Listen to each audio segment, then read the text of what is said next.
All right. Well, good morning.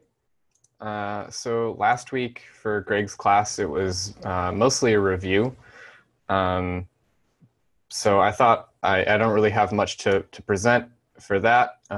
So I was thinking we could just start this off with some general questions or some confusions that anyone might have about any of the current material in this course. And then after that, Christian has offered to keep going with some category theory stuff for us that gets us to understanding the technical details of LADL. And we'll be starting off with two theories.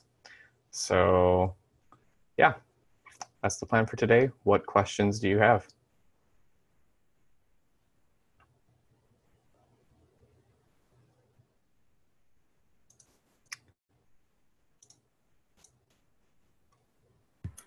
Hey, how can you guys hear me? I'm international right now, so I don't know if my mic sounds very good.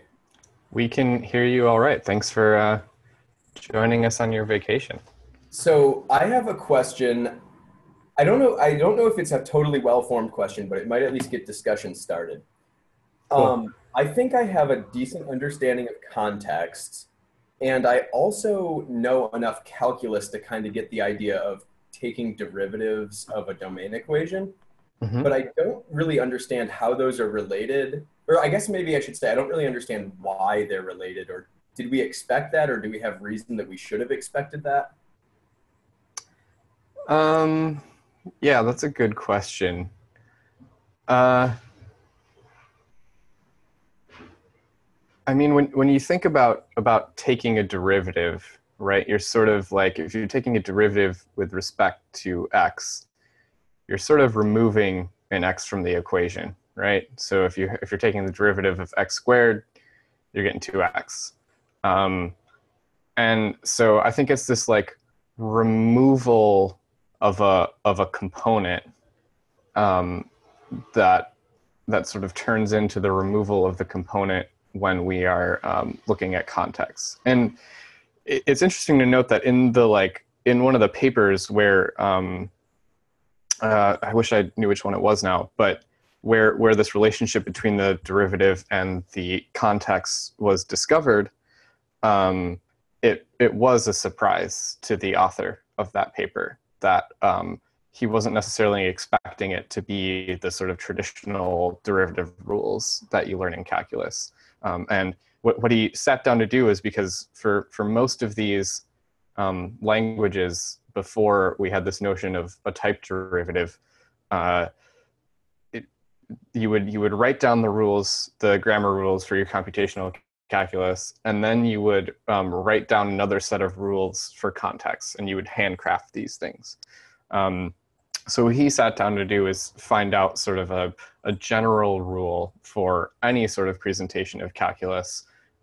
What does it look like to create one-hold contexts for that presentation? And that's when he discovered the relationship between the one-hold context and the derivative. Yeah, so that intuition about removing x squared turning into 2x and that removes a power of x, that's pretty helpful. That's kind of like removing a process, and that's why we get a whole. So now I'm curious, like, can we take another derivative and get all of our two-hold contexts? Has anyone looked into that? Yeah, I'd imagine that's what it does, but I guess I haven't seen that directly. I sort of just That's a assumed fun that. thing to think about. Yeah, All right, thanks for that explanation. That helps a lot. cool.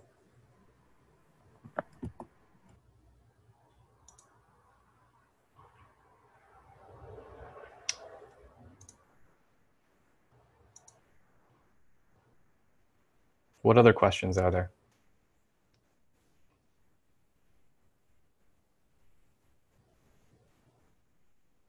Or is there any place in the material where you feel uncomfortable, where you feel like the session lost you, these classes have lost you? I'm happy to review what I can.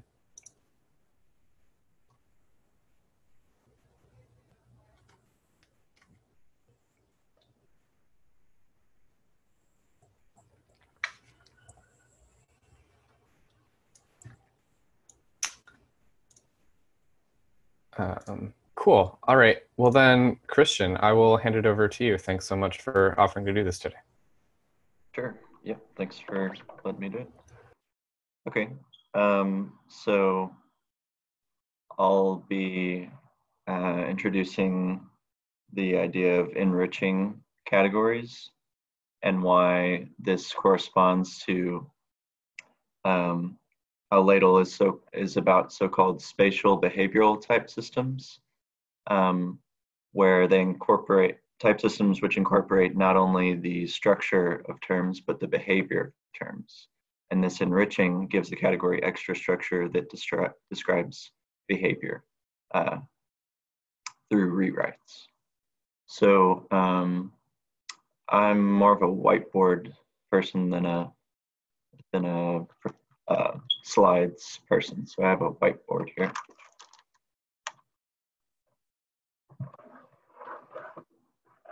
And just to connect this back to some of the other material using some of the other vocabulary that's been used, when we're talking about the modal operators, to add the modal operators to our logic, we need these enriched categories, because we need to talk not only about just like what the term looks like, which the is the spatial component, and that's, you know, when we've given the presentations for the logics of these types before, and we've had, you know, the meaning of true, the meaning of not, the meaning of false, A and B, you know, all those things can be are defined using sort of the one category, and just define the structure of the term itself, and not the rewrites. And then when we add the modal logic, that's when we need these enriched categories. Is that right, Christian? Yeah. Cool. So yeah, so an enriched category is where you have objects and arrows, but you also have arrows between arrows. Is this visible? Yeah, it is. This isn't the best lighting. Let's see. Well, let me know if you can't see it. Is that better? That is better. Yeah, it's better. Yeah. Okay. Yeah, so you not only have objects and arrows, but now we have arrows between arrows. And so a classic example of this is the category of categories. Since the objects already have extra one-dimensional information, you can make the whole category of categories more than a category, because given any two functors, let's say you had in one category C, you had a morphism from A to B, and one functor sends f of A to f of B, and another one sends g of A to g of B, then there's a two morphism between functors called a natural transformation that paints the image of one functor onto the image of the other, so that going one way is the same as going the other way. Is that visible? So this, here we had two functor images of some morphism in one category, and the natural transformation, call it alpha, is what paints for each object in morphism. It's going to paint the image of F onto the image of G. So this is just an example of, and we'll mention natural transformations in a little bit. But for our purposes, when you think about like what categories mean to computer science, the objects are types. Christian, I think you're running out of the camera range. Yeah, sorry. I let's see. Yeah, this isn't as much view as I expected. So with categories in computer science, the objects are types. The morphisms are terms. And now we're adding this higher dimensional information of rewrites between terms. So two morphisms are rewrites. So this is where category theory starts to become very relevant, especially in the case of LADL, because like Jake was saying, not only can we generate a sound type system from this algorithm, which is very important, but once we equip it with modalities, we can begin to express essential properties of a language, such as authority, confinement, liveness, termination, structure, and much more. So I'm sure most of y'all have seen that described in the LADL paper. So we'll get to that later. But first, what does it mean to describe a so-called two theory? So it's going to be the same as a normal one, just plus these two morphisms. And so, for example, we were talking about monoids as a classic example. And now, with higher dimensional information, we can, has anybody ever heard of string diagrams? We can start to be able to. Is it the same thing from particle physics? Kind of, yeah. Okay, cool. So now instead of just monoids, they're called pseudomonoids. So when you think about a so-called monoidal category, such as set, there's ways of tensoring or just multiplying objects and morphisms together in a monoidal way, which, as we remember, means that you have a unit and the operation is associative. So, for example, if you're thinking about taking the product of sets together, remember the Cartesian product of sets, x cross y is just the pairs, then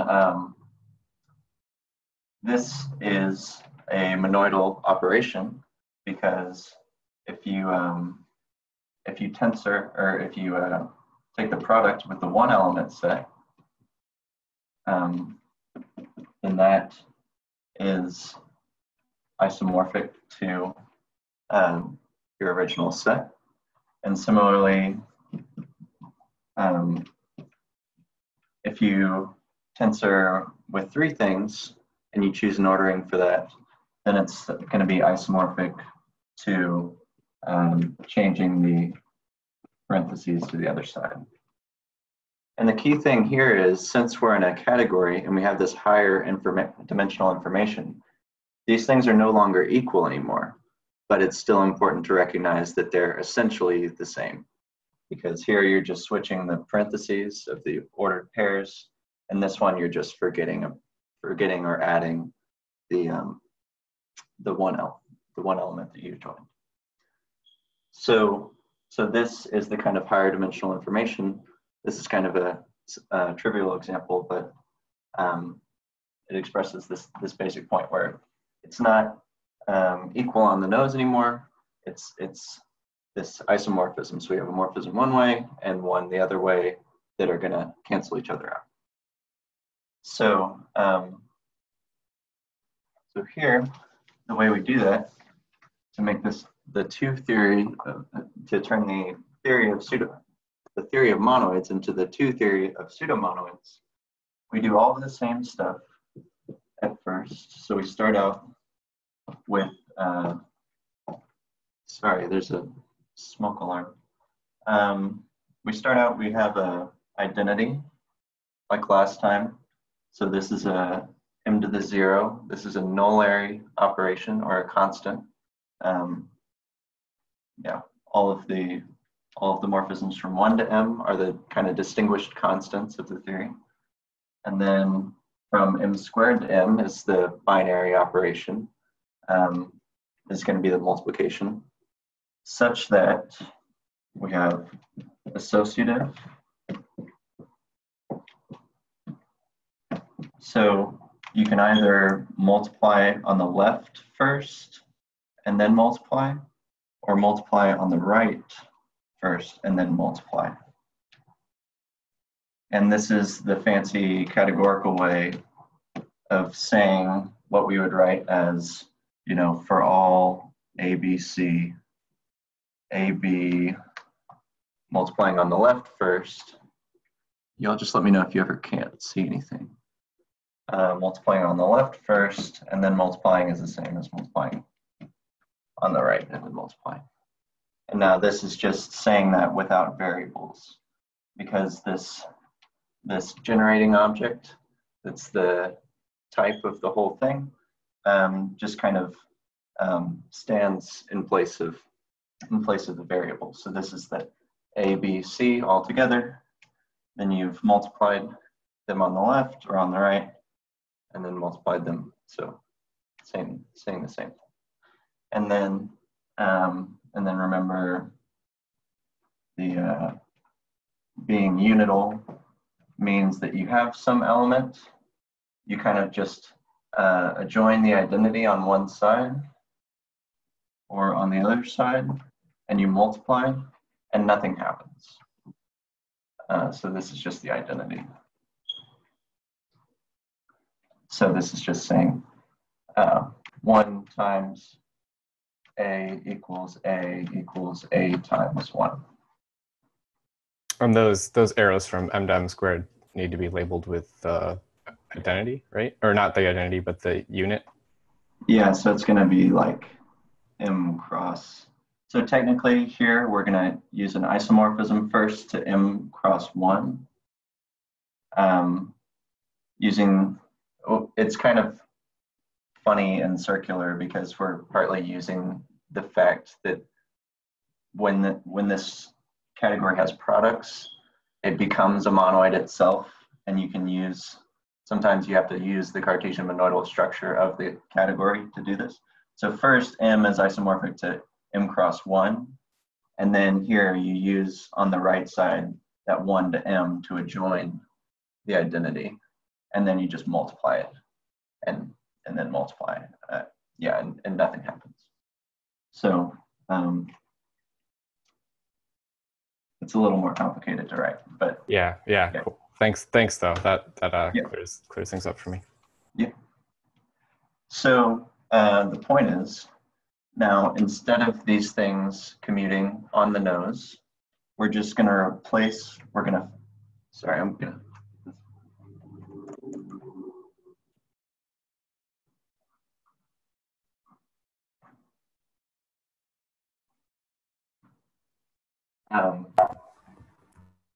So the point is, instead of these commuting on the nose now, we're just going to fill them with these higher 2 isomorphisms instead. So now there's a pair of 2 morphisms going opposite ways that just say that these things are essentially, that these 2 morphisms are essentially equal, but not exactly equal.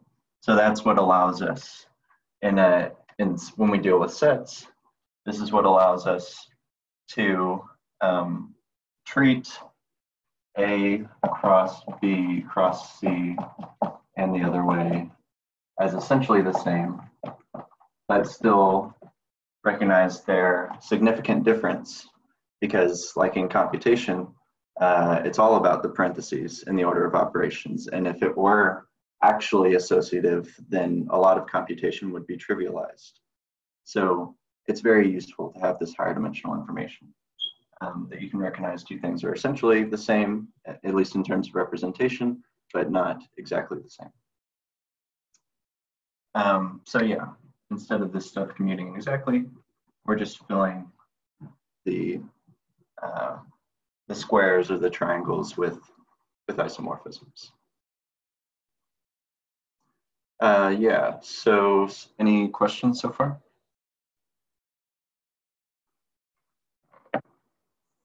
Is this all good? Yeah, I think from a high level, it's all good. I guess maybe you lost me a little bit at the end there with, so I know we're adding in new arrows that go between arrows. Mm-hmm. But I guess it's not clear just by having them in the middle of the square there, where those actually are. Do you mean that like instead of having, yeah, no, go for it. Yeah. So one direction, it's just going from this whole morphism, this composite to this composite. So these are okay. Yeah. Yeah. The two morphisms. Yeah, it can kind of look like it's going between objects, but yeah, two morphisms are always between morphisms. Okay, so you're pointing from the composite of the top and right to the composite of the left and bottom. Yes. Okay, all right, roger that. And then once you do add this higher dimensional stuff, it does get a little more complicated because you have these so-called coherence things where you need to make sure that composing a bunch of these is going to be fine, because when you have a sequence of 4 multiplications and you have a nesting of 4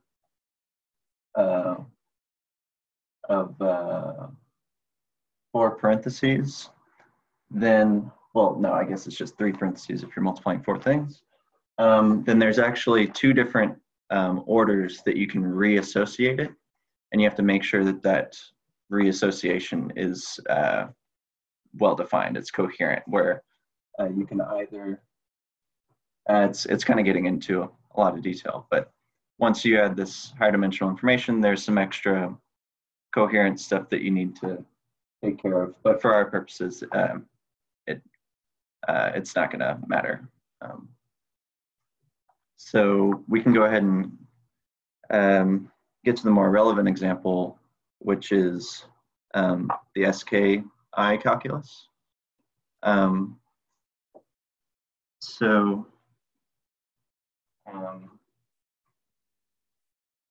when was the last time y'all talked about the SKI calculus? It's been quite a while. Okay. So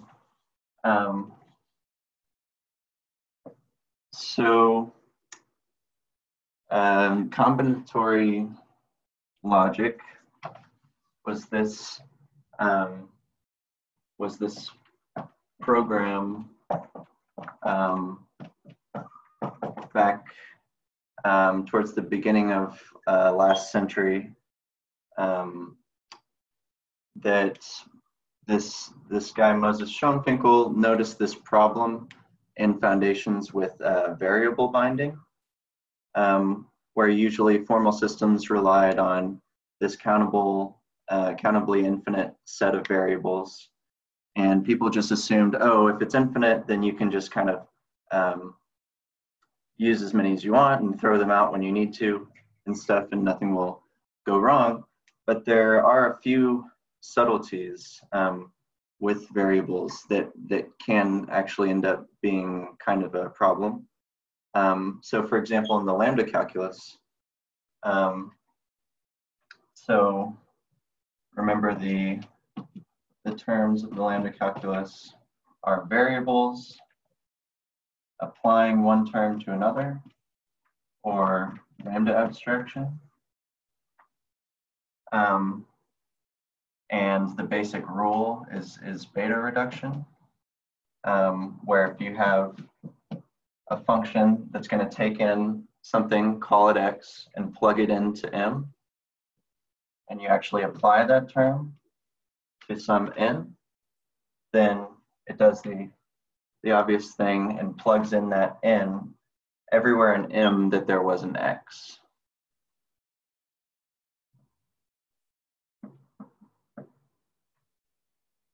Right. So if this is lambda x dot x plus x, it's just the function that takes in anything and adds it to itself, and you apply that to 2, then this beta reduces to 2 plus 2. Right. And so there's this this subtle little issue that can happen here, where if you're reusing variables for whatever reason, then you can accidentally do something called variable capture, where if you have some nested function, can you all see that? That's gonna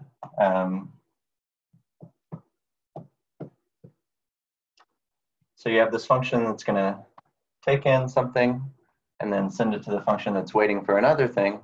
And then once it has both things, it's going to apply them to each other. If you take this whole thing and apply it to y, for whatever reason, there's a problem here, because here this y is just a placeholder. It doesn't, in this context, it doesn't mean anything. And it's just, it's a so-called bound variable because it's just waiting for whatever is going to be plugged in. But this y is, so this is so-called bound, but this y is free, meaning that it could be referring to something else somewhere in the program. It could already have meaning. But when you, so that's a problem if you try to plug it in, because you're unnecessarily capturing that variable. So here, if you plug in this y, you're going to get lambda y dot yy, and suddenly you've lost the meaning of that y, whatever it might have had. So that's a big problem called variable capture. And the way you avoid it is that right before this is about to happen, anytime you're going to substitute a free for a bound, you just change the bound to some other variable. And so this is going to become lambda z dot yz, which is fine. But the point is, when you have variables and functions, like in the lambda calculus, there's, like the lambda calculus is really simple and elegant, but then there are these subtle issues with variables that are kind of hanging off conditions at the end of all these rules that end up kind of adding up some significant baggage. And so, so the point of combinatory logic is that there's this way of breaking down any lambda term into this string of these letters called combinators that work in a weird way, but end up expressing all of the same things that the lambda calculus can, just without variables at all. And so it's kind of a complicated process, but it's this thing called abstraction elimination. And the basic idea is that given any lambda abstraction in some term, there's like 3 basic things that can happen within the lambda context, and these correspond to these 3 combinators called S, K, and I. And so I don't know how much detail I want to get into how this is working, but basically, if you just had an X here, then it's not doing anything. And the way that I works is that it's just the identity and it doesn't do anything. It just, it's going to reduce to X. And then similarly, if you have some some term here that doesn't use X, then it's going to ignore it.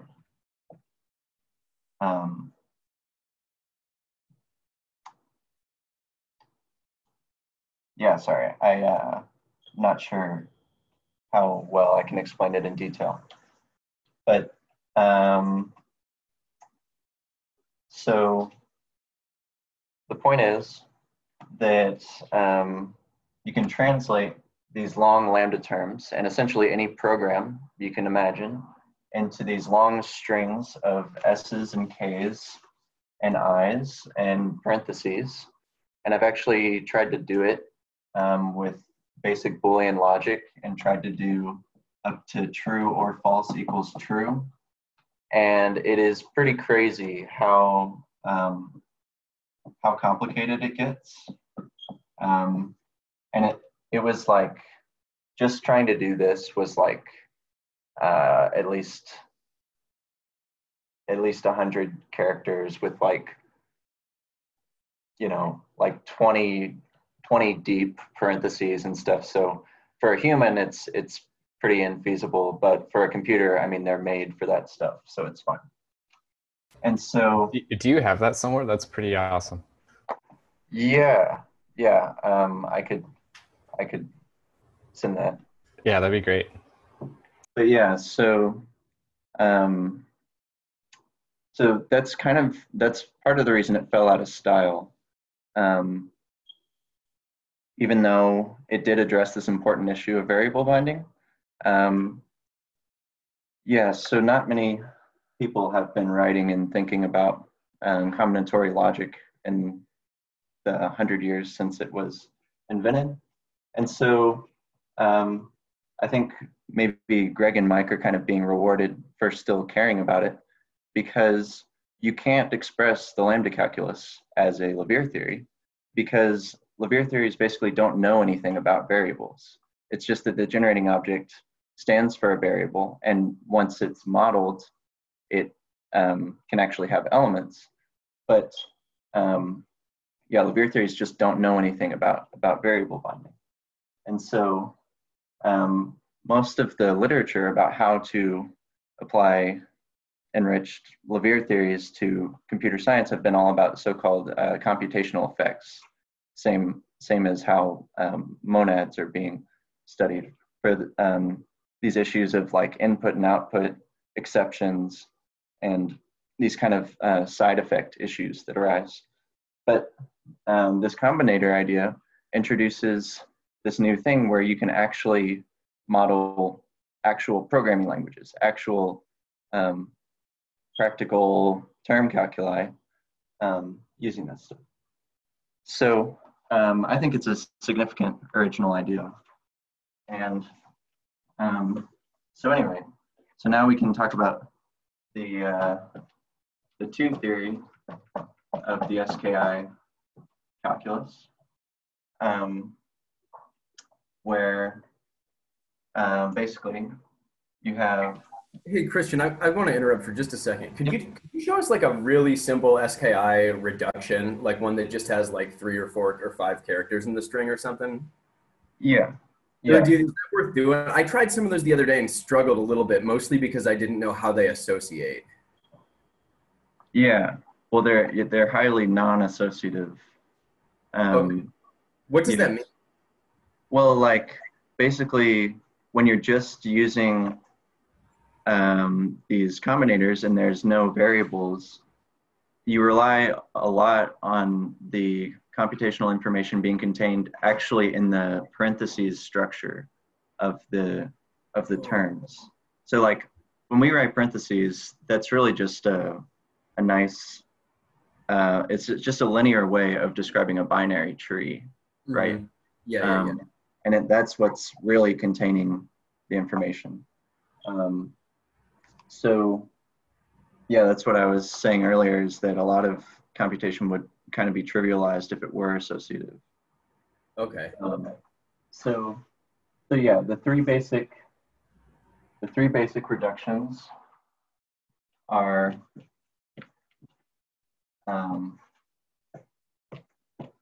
S waits for three things and then applies the first thing to the third thing and then the second thing to the third thing. You see that? So this is like when you have, within the lambda x, you have a application where the the x occurs free in each of these. Then once it receives something, it's actually going to get plugged in and applied to both of these. And so that's the third thing, basically, that it's waiting for, that it's going to plug in and apply to both of these x and y.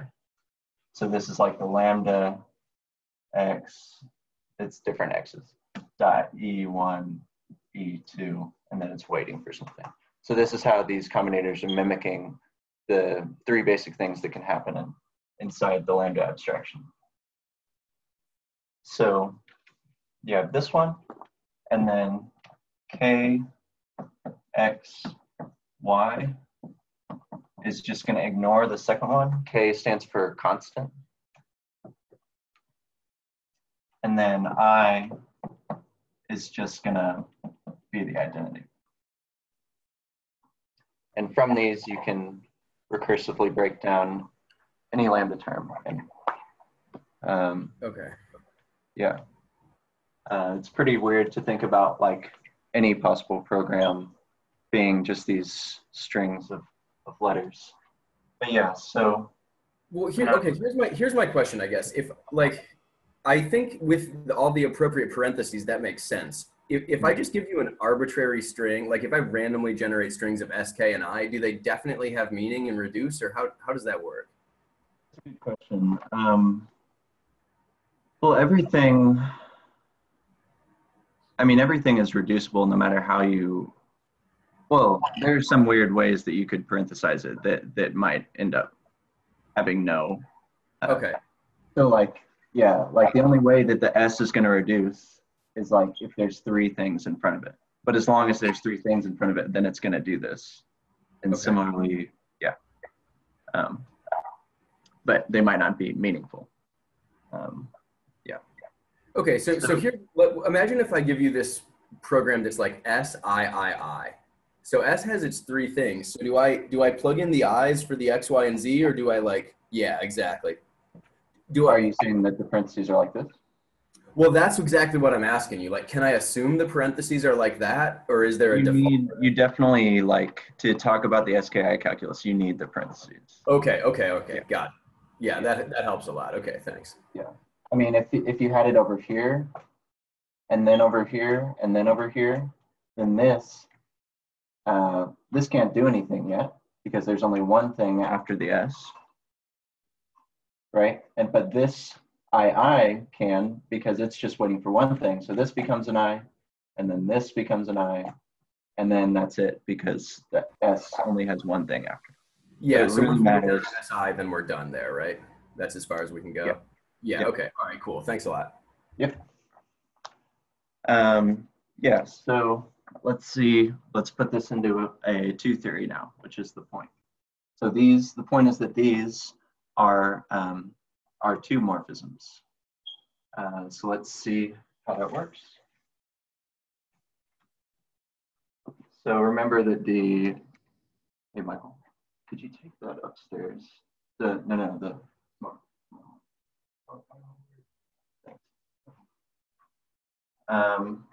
So remember that the distinguished constants of the theory are morphisms.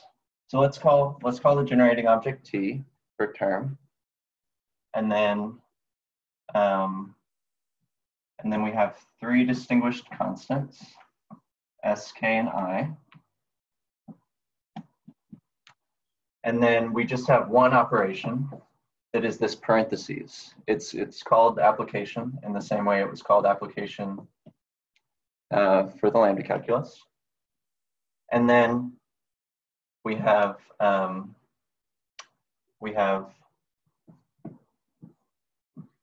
these two basic rules. Well, three. You actually don't need the I. You can express the I as SKK, but people like to have an identity built in. So here, this is a term, whoops, sorry. So this is a term from t cubed to t, because these variables, that's just the way this is just a notation. We're going to explain in a second how there actually aren't any variables involved here. But the point is that it's a morphism from t cubed to t because it's waiting for three more terms to be plugged in, and then it just becomes a single term.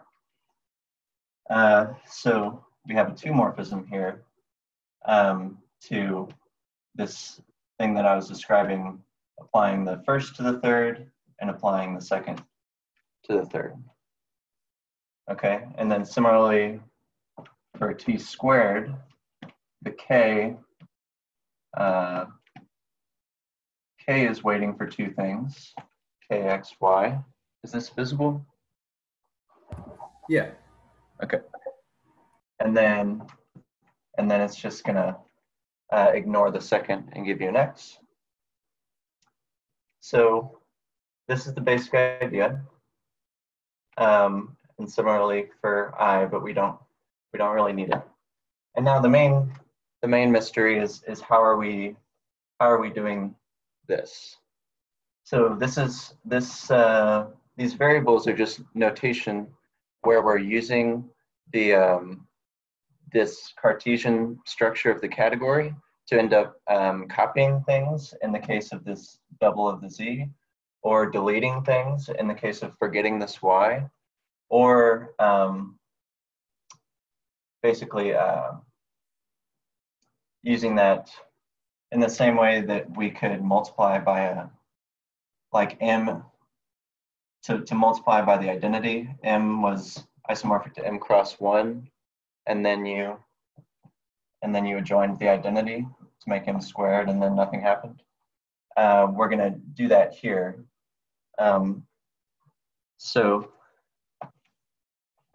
This is the clever thing. So let's see. So this SXYZ is really just shorthand for a morphism. There's not enough space. From t cubed to t, where you start out with t cubed, that just means you have three terms, and then this is isomorphic to t cubed cross 1, actually 1 cross t cubed,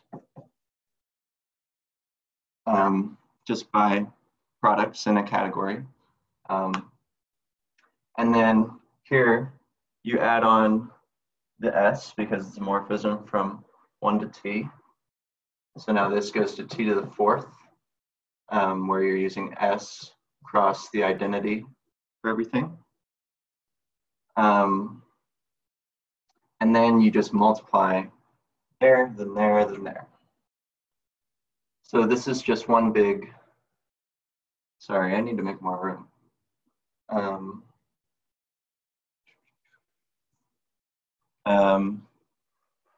Can everyone kind of save this in their heads for now? This picture? I'll draw it smaller to the side. Okay, so this Q morphism is going from, so we start out with three terms, then we adjoin we adjoin S. So this is just an isomorphism of the category, and then S cross the identity on the other three terms, and then you just apply on the left most, cross the identity of the other two, and now you have 3 terms, and then you do it again and again.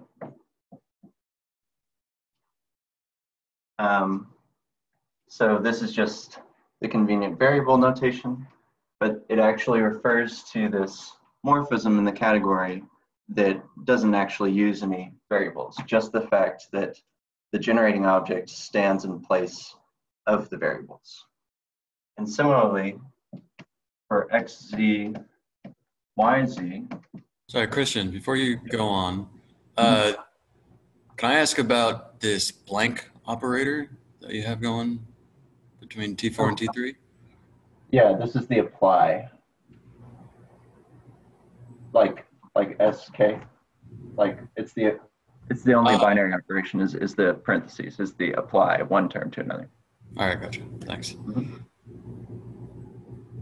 And then similarly, here, this is a term that's using x, y, and z, so it's still from t cubed.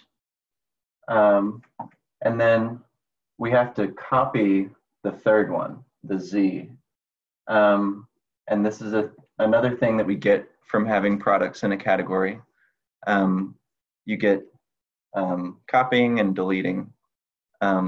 So you can just think there's this canonical map from a set to its Cartesian product with itself, where you're just taking all pairs AA. So that's what we're doing here. We're going to copy the z. And this is something that Greg cares about, because here, this is kind of going on a tangent, but linear logic he cares about a lot. And in linear logic, it's strictly non-Cartesian because you can't copy or delete resources, and that's why it has connections to physics. And in the long term, Greg is really interested in using so-called linear combinators that aren't Cartesian and are going to give nicer, more resource-aware languages. But anyway, here we don't care, and we're going to copy that z. It's a triangle. So then we have 4 terms, x, y, and z, z. And then we just apply on the, and then we have to do one more thing where we have to switch the order of y and z.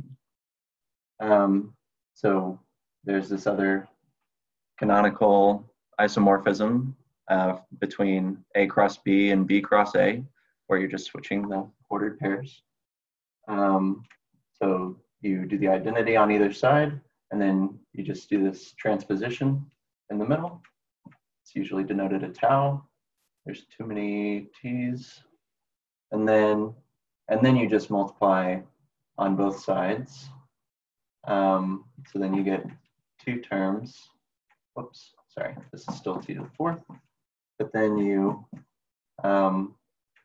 multiply each pair. And then you multiply the final outside pair.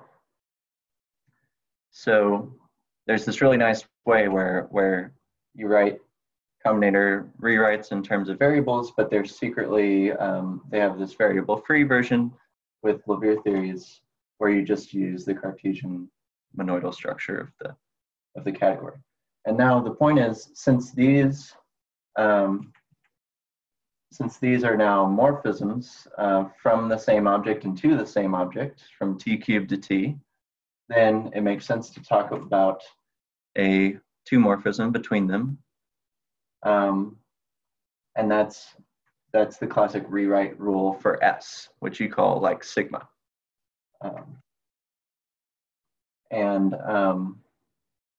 Yeah, and similarly for K and I, you do this same kind of reasoning. But the point is, when you actually want to instantiate this rule, then all you have to do beforehand is precompose this big morphism with loading up the T with the 3 terms that you actually want to use. So building up from constants, you could just precompose this. So here,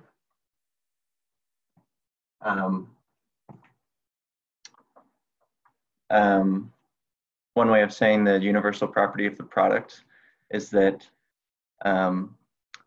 basically a morphism from 1 to t to the n is the same thing as n morphisms from 1 to t. And that makes sense because you're, in the first one, you were having to pick out n things, and the second you're doing it separately. So here, you can just pick out S, K, and I. So these were each maps from 1 to t, and you can just take the product of the maps. And you're just loading up this term, this t cubed now with the 3 things that you're actually going to plug in. And then this essentially does, what you're doing is S, S, K, I. And then it goes through all that stuff, and that's what makes this term. And then the result, sigma does, it's going to apply S to I and then K to I, and then apply those to each other. So in this case, it happened to be something that couldn't reduce anymore, but this is the basic idea. Yeah, any questions?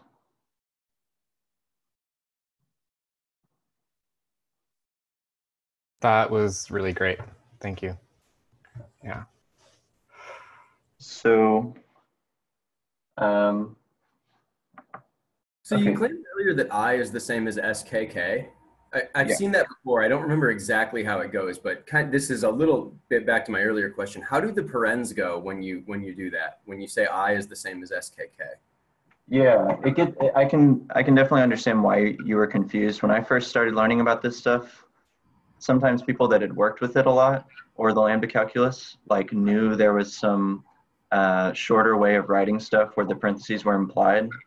But to really make things actually precise, you need the parentheses. So if you have SKK and then you give it some A,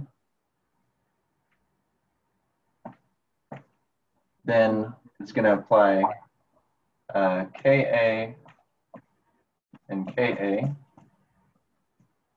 And then this one, it doesn't reduce because K has to wait for 2 things.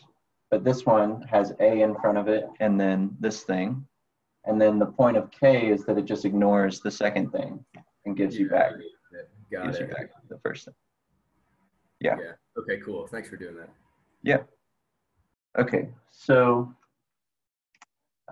basic idea is that all the nice stuff that we were talking about with Lawvere theories extends to this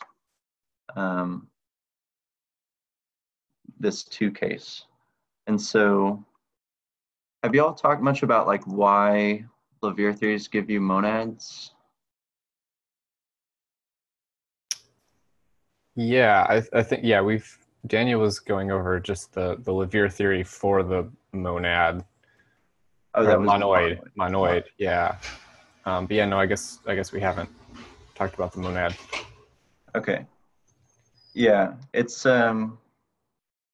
it's a little harder, but I feel like we should at least mention it because LADL depends on it. But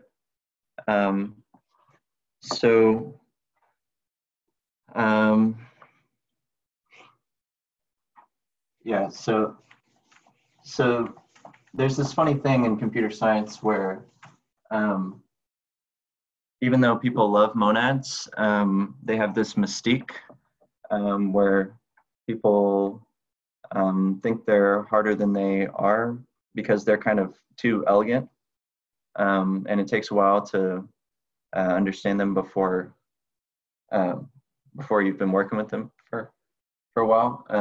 And it's kind of ironic because there are these nice theorems in category theory that end up showing that Lawvere theories and monads are equivalent.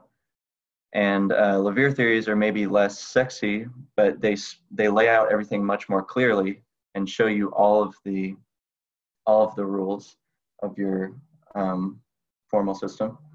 And there are some papers like imagining an alternate history where if Mogi hadn't been so crazy about monads and he was crazy about Lawvere theories, we might have like designed functional programming differently. So the basic idea is that if you have like the theory of monoids, for example, just the one theory,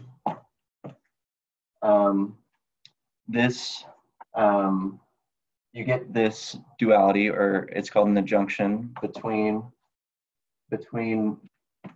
its models. So Daniel talked about how to model a theory, right? So models of a theory are just product preserving functors into some category with products. And the point is that you're going to take your generating object and send it to an actual object like a set. And then your abstract binary operation becomes an actual map from that object squared to itself, etc. So you have some abstract theory of the monoid, but then you actually send that M to a real set. And then, any monoid has a valid functor from the theory to it, just because it has an associative and unital operation. So these form a whole category where the objects are the models and the morphisms are natural transformations between the functors. So just remember, it's like painting one functor onto another. And then there's this nice duality between the category of models and the category that you're modeling in. In one direction, you're just doing the underlying set, basically. So here you have the whole model, which has this structure, but then you just forget about it and just take the underlying set, just like where you sent the generating object, and you forget about the rest of the structure. And then the other side, you have this so-called free model on any set. And these have this nice thing called adjunction, which is basically the closest approximation to an inverse when one doesn't exist. And this going, basically, there's this going here and then coming back to set is the monad. So this is this nice morphism T. So this is what we're talking about when we say like the monad of the corresponding to the Lawvere theory for monoids.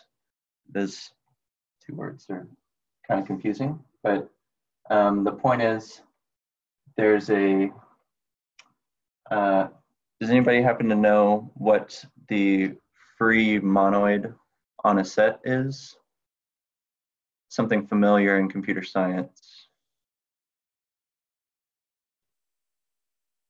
It's the list, right? Yeah. Yeah, don't you just do like the language over the generators from the set or something? Yeah. So the idea of the free thing is that you just like freely do the structure without imposing any unnecessary relations. So if you have some set ABC, then the free monoid on it is just the set of all lists of using those symbols A, B, and C. And it's because lists are like the universal, like simplest way of doing associative and unital, because the operation is concatenation of lists, and then the empty list is the unit, and then lists are flat, so they're just like trivially associative. It doesn't matter how you parenthesize it, it's just about the order of the list. So that's the example to keep in mind. And so this is how you get a monad from a Lawvere theory, and it extends to getting like this fancier thing called a two monad from a two theory. And this is when you can start to talk about distributive laws between the monads.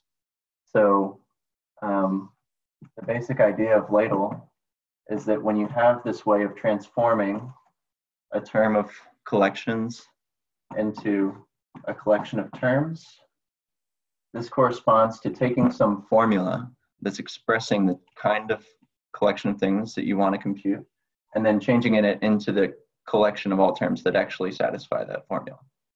So here, the example they use in the paper, which is a good example, is where the term language is our monoids. So we have just times for its function symbol, and then collection is Boolean algebra. So we have like and, or, and not. So you can,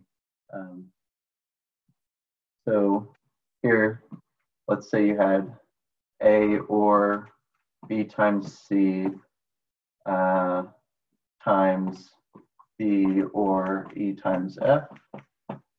Then intuitively, we know what this is asking for. And basically verifying that this thing is a nice natural transformation ensures that it's going to reduce to exactly what we want, which is A times D, A times EF, just all the possibilities, BC times D, and BC times EF. So yeah, basically, whenever this distributive law exists, then we have this really nice thing where I know we've been talking about all this stuff kind of abstractly and mathematically, but where it gets really interesting for the computer science standpoint is when you equip it with these modalities, and you can now express things like, I mean, if y'all were at the last conference, they showed off some impressive like one-line formulas for like security of a channel, or like really like compact expressive ways of ensuring that something was going to work the way that it should work. And so it seems kind of theoretical the way we've been having to talk about it so far, but if we have time in the future ones to talk about modalities and stuff and how this is really like one of the powerhouses of how our chain is working, yeah, we should definitely get into that. But we're kind of out of time right now, so. Yeah, I would love to get into that. And yeah, thank you so much for presenting. One question, I guess, before we go. So in LADL, it talks about adding these two categories together, like adding together the category for the Boolean algebra and for set for the monoid, right? Or the monad. So what do they mean when they're talking about adding categories there? Well, they're adding the monads. Right. So it's kind of similar to this this like important insight that you kind of gloss over in school, where if you have two functions from R to R, or yeah, sure, just from real numbers to real numbers, you can actually think of the space of those functions as itself an algebraic structure, because you can define adding two functions is going to be another function that just takes in some real number and then sends it to adding pointwise, right? So anytime that the objects have nice structure, you can like use that to lift to an algebraic structure on the space of functions between them. And so it gets a lot more complicated for the monads, but it's the same basic idea. Okay. Yeah. That's how you can get a query language that has the symbols for both of the languages, and that's how you have the times and the or. Sure. So they're not necessarily talking about, or are they talking about generating? Yeah, they are talking about generating a new category. Then that is the addition of those two. So does that mean that all of the objects from each are in the new category, and all the morphisms are there too, and then you like have your functors also in there as morphisms, or when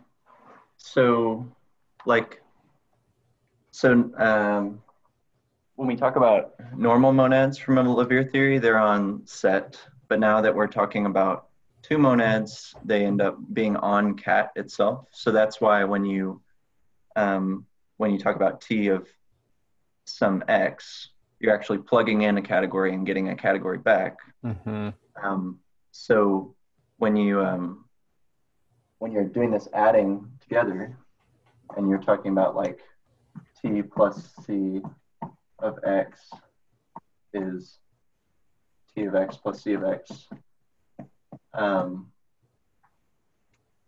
actually not sure. I don't remember if this is the way it's actually defined. But here, in the same way that you have like a disjoint union of sets, you're kind of doing that with categories. Okay. But I need to review how that works. Okay, cool. I seem to remember that summing of monads is kind of a bizarre thing. You can't always do it. Yeah, it's hard. And it's actually, it's interesting. There's some stuff here where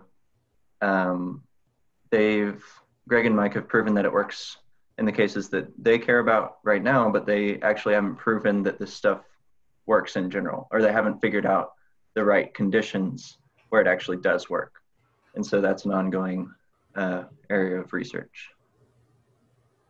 Is that for like different types of calculi? Is that what they're saying? Or yeah. If you just take some weird arbitrary theory and something for the collection, they don't know for sure yet if there is a distributive law, which is really important. Yeah. Cool. All right. Yeah. Thanks a lot. Would you be able to continue this next week? Yeah, I think so. Okay. Yeah. That'd be great. Cool. Yeah, this was great. Thank you. Okay, great. You're welcome. Thanks a lot. Talk to you all later. Bye.